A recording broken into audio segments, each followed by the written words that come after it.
Eli sat on the wooden porch steps, crammed in with his brothers, while Papa fiddled with the camera. On one side, his youngest brother Frog was vibrating with excitement. On the other side, the older two weren't as eager. "Take the picture," Sam said through gritted teeth. Clearly his patience with the ritual of first day of school photos was wearing thin by 6th grade. "Got it." The line of 4 boys separated with the force of bowling pins being knocked every which way. The first day of school meant something different to each of them. But whether they were dreading it or dying to get back, no one wanted to stay on the splintery steps any longer than necessary. This was the first year that all 4 boys were heading off to real school, if kindergarten counted as real. Eli wasn't sure any place where you glued cotton balls on construction paper was real school, but Frog thought it was, and was excited to finally be in the photo. And according to Fletcher family rules, the photo had to be taken. So it was. Certainly the boys didn't look like brothers, apart from the matching grass-stained knees and monogrammed backpacks. Sam, with his tan and his surfer shorts. Jax, all elbows and knees and woolly black afro that he refused to cut. Eli, slight and freckly pale with glasses. And Frog, the size of an average 4-year-old, despite being 6.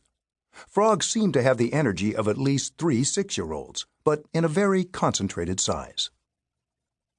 Eli fidgeted with his backpack and watched as Jax ran into the yard and punted the bright orange soccer ball that had been sitting in the middle of the lawn. It sailed neatly over the low shrub and into the new neighbor's yard, where it stuck deep in a prickly-looking bush. "No!" Sam looked up from his phone screen. "That's my favorite ball! And you know he's going to be a total jerk about it. Why'd you do that?" He moved to slug Jax, but Jax dodged quickly out of the way. Eli figured Jax's speed always increased around 20% when he was avoiding being whacked by Sam. "Sorry, I'll go grab it," Jax said. "No, nobody go anywhere. Sam, we have approximately 3 million other soccer balls around here, and we need to launch. But Jax, we have given repeated warnings." Papa's voice came from behind the porch chair, where he had dropped his camera lens cap. "I know you miss having the Kelleher's next door. We were all sorry when they moved, but for better or worse, we have Mr. Nelson now, and he does not appreciate the balls, street hockey pucks, and other items that you keep sending over.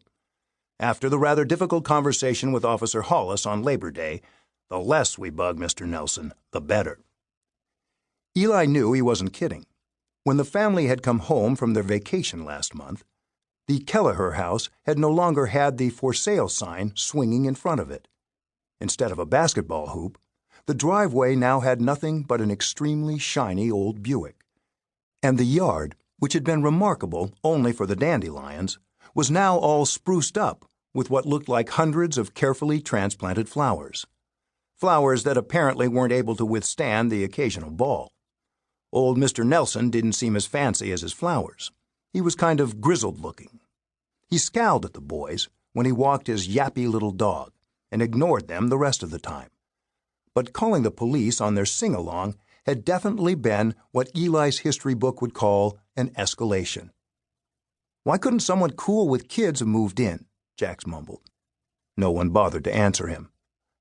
"Papa, is it time to go? Will my name tag say Frog?" Frog jumped up and down in excitement. "Or will it say Jeremiah? I hate it when it says my real name." "Don't worry, Froggy," said Jax helpfully. "They'll probably just call you Doofus." "They will not," Frog retorted. "And, Papa, do you think they'll keep the seat next to mine saved for Flair? He's coming today, too, you know."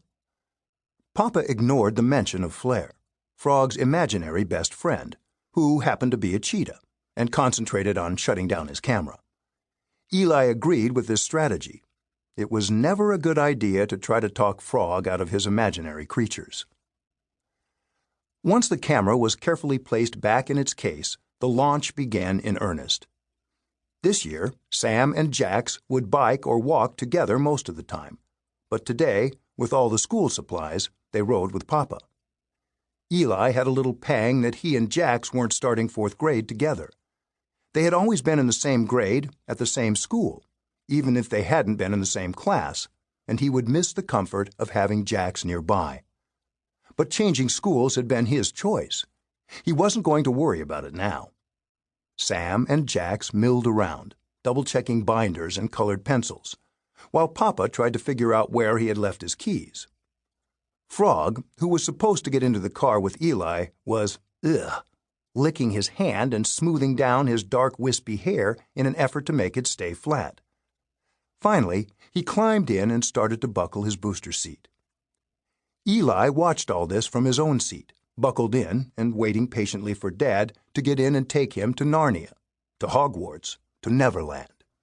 Eli was starting a new school this fall, one for gifted students, and he was more than ready.